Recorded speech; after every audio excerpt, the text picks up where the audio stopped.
cardiopatía isquémica es un trastorno en el cual porción del miocardio se encuentra pobremente irrigado y esto produce un desequilibrio entre la demanda y el aporte de oxígeno al miocardio.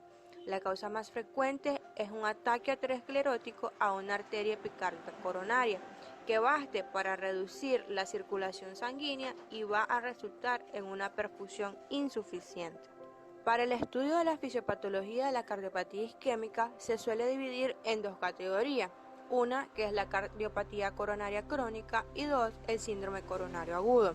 Estas poseen diferentes patogenias y por ende nuestro objetivo terapéutico va a ser diferente, siendo para la cardiopatía coronaria crónica mantener el equilibrio entre el suministro y la demanda miocárdica de oxígeno, mientras que en el síndrome coronario agudo va a ser nuestro objetivo principal restaurar y o mantener la permeabilidad de la luz de la arteria coronaria, ya que la cardiopatía coronaria crónica se caracteriza por la presencia de ateroma en las arterias coronarias epicárdicas.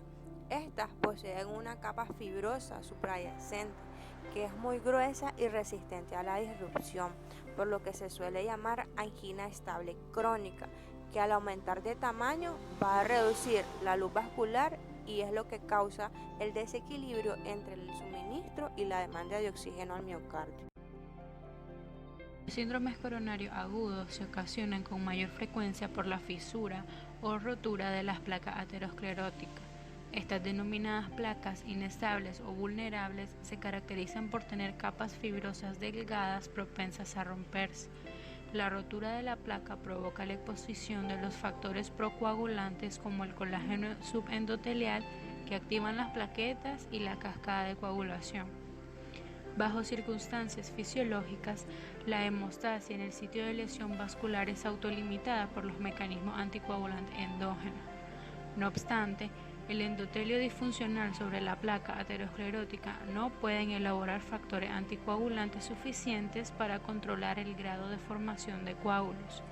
La coagulación desregulada entonces puede provocar la formación intraluminal de trombos que provoca isquemia miocárdica y quizá la lesión miocárdica irreversible.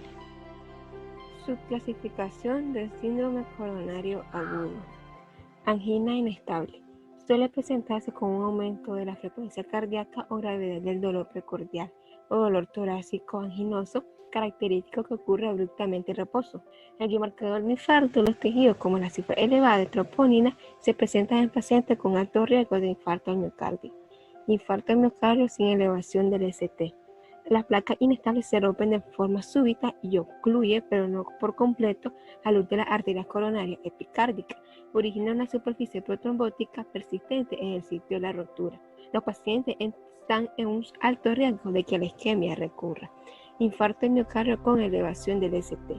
La oclusión total persistente de la arteria epicárdica proporciona un sustrato para la lesión miocárdica aguda que progresa inexorablemente a un infarto transmural a menos que se restablezca la perfusión. Puede presentarse como una muerte cardíaca súbita, usualmente por una inestabilidad eléctrica del miocardio inducida por la isquemia. Una de las causas más frecuentes de muerte es la cardiopatía isquémica ocasionada por un déficit de riego sanguíneo coronario. La principal manifestación sintomática de esta patología es la angina de pecho. Otras manifestaciones clínicas son el infarto agudo de miocardio y la muerte súbita. Se ha clasificado en tres grupos: la angina de esfuerzo, que es el dolor que se desencadena por ejercicio físico, emociones u otras circunstancias que aumentan la demanda de oxígeno por el miocardio. En ella se diferencian 4 grados progresivamente crecientes de gravedad. La angina de esfuerzo suele deberse a una esclerosis coronaria oclusiva. También tenemos la angina de reposo, que ocurre de forma espontánea, sin relación con esfuerzo. Aparentemente se debe a un vasoespasmo coronario, que reduce el aporte de oxígeno al miocardio. Por último tenemos la angina mixta, que coexiste la angina de esfuerzo y la de reposo, pero sin predominio claro de ninguna de ellas.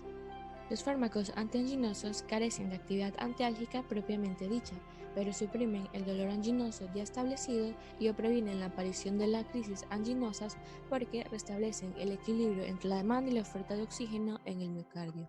Los principales grupos de fármacos antianginosos son capaces de reducir el consumo miocárdico de oxígeno o aumentar su aporte por distintos mecanismos. Estos son los nitratos, que disminuyen la precarga y la poscarga, los beta-bloqueantes, que disminuyen la estimulación simpática, con ello la frecuencia y la contractibilidad cardíaca y la presión arterial, y los antagonistas de calcio, que bloquean la entrada de calcio a las células cardíacas y la musculatura lisa vascular. Existen otros antianginosos como la ivabradina, que reduce la frecuencia cardíaca. La ranolazina actúa bloqueando la corriente de sodio, lo que conlleva una menor sobrecarga de calcio en el miocardio, y la trimetazidina, que aumenta el metabolismo aeróbico de los carbohidratos.